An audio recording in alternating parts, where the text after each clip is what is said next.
அன்றியும் சகோதரரே, நான் உங்களுக்கு பிரசங்கித்த சுவிசேஷத்தை மறுபடியும் உங்களுக்கு தெரியப்படுத்துகிறேன்.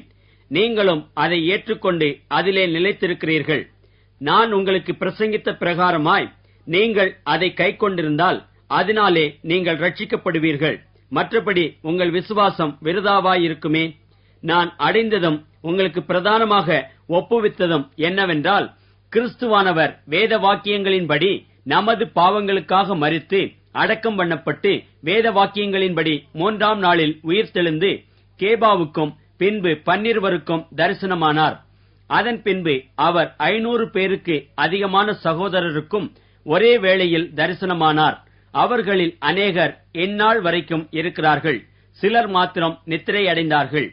பின்பு யாக்கோபுக்கும் அதன் பின்பு அப்போஸ்தலர் எல்லாருக்கும் தரிசனமானார். எல்லாருக்கும் பின்பு அகால பிறவி போன்ற எனக்கும் தரிசனமானார்.